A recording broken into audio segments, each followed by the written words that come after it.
Halo Sobat Ekonomi, ketemu lagi ya dalam pembahasan ekonomi yang pada pertemuan kali ini ya kita akan ngebahas tentang buku besar. Dan buku besar ini merupakan bagian dari tahapan pencatatan di dalam siklus akuntansi perusahaan jasa. Oke, nggak berlama-lama lagi, langsung aja kita mulai ngebahas tentang buku besar.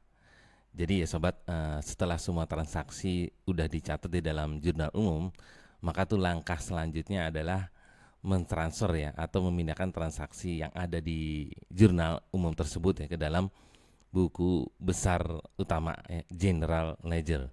Nah, proses ini nih kita kenal dengan nama posting ya.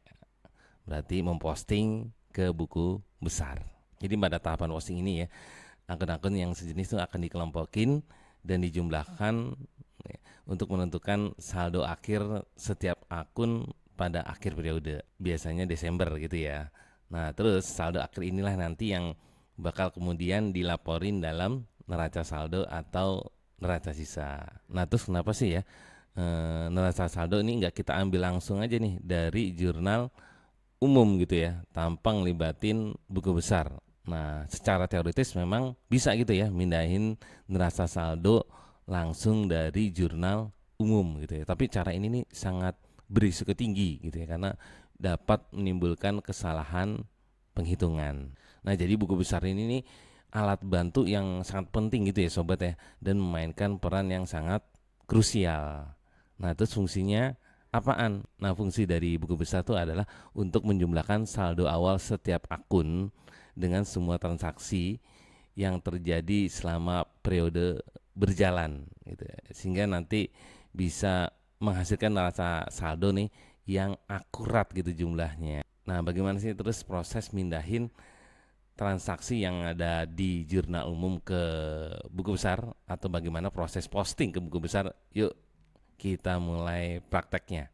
Oke sobat, di sini ada 3 tabel di sini ya. Di tabel paling atas ini adalah tabel dari jurnal umum, di bagian bawah di sini adalah tabel dari buku besar. Ya, di sini ada 2 macam buku besar, ada buku besar kas dan buku besar utang bank. Nah, untuk buku besarnya ini yang saya pakai adalah yang model 4 kolom.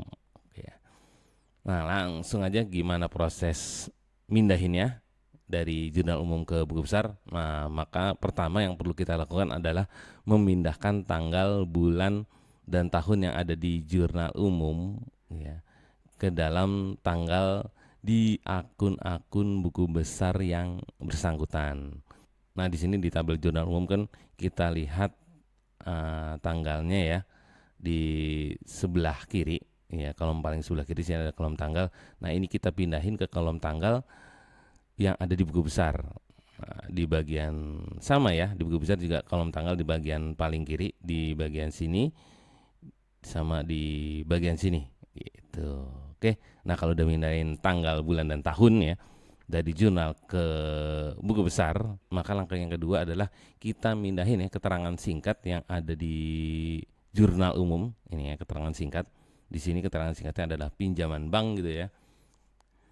Ini kita pindahin ke kolom keterangan yang ada di buku besar yang bersangkutan ya. Jadi dari sini ini kita pindahin ke sini ke kolom keterangan ya. Kolom keterangan di sini juga kita pindahin ke kolom keterangan di buku besar.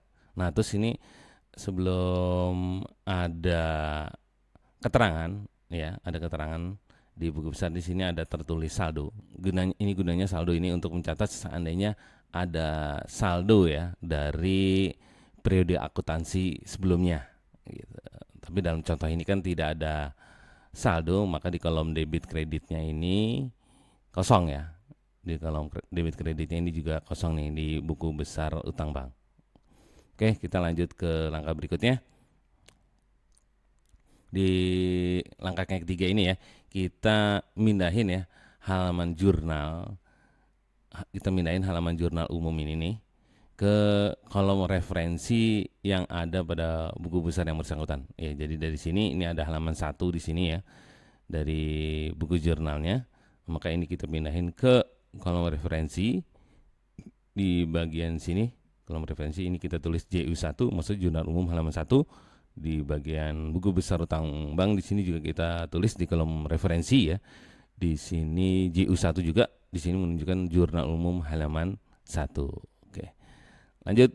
Oke, berarti sekarang langkah yang keempat.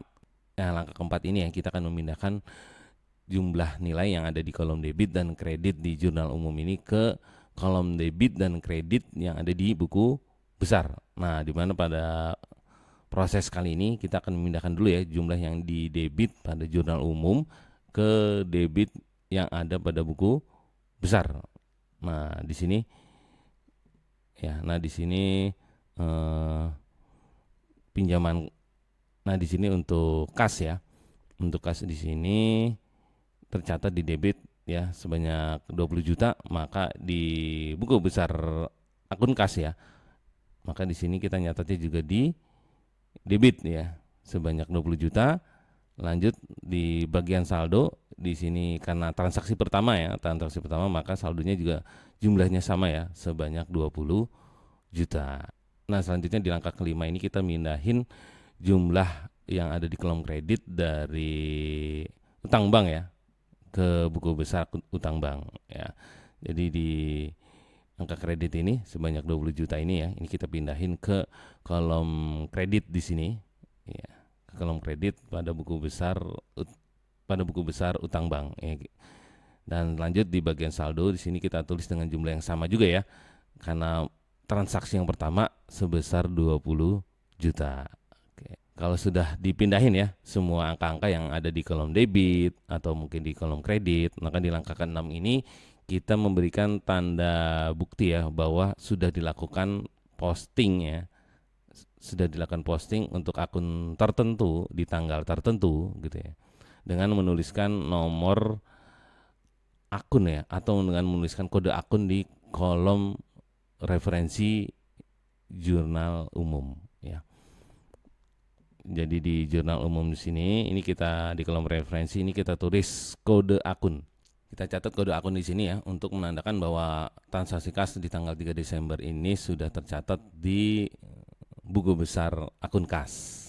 Dan selanjutnya untuk utang bank ini kita catat juga kode akunnya ya untuk menunjukkan bahwa utang bank di tanggal 3 Desember juga sudah dicatat di buku besar utang bank. Untuk proses pemindahan transaksi dari jurnal umum ke buku besar seperti tadi ada 6 langkah kurang lebih, jadi tergolong mudah ya untuk dilakukan, tinggal memang perlu latihan gitu ya, perlu latihan agar tidak terjadi kesalahan dalam pencatatan. Ya, sekian aja Sobat Ekonomi untuk pembahasan dari buku besar, semoga bisa bermanfaat dan lakukan latihan-latihan biar makin lancar melakukan posting ke buku besar. Sampai ketemu lagi di pembahasan selanjutnya.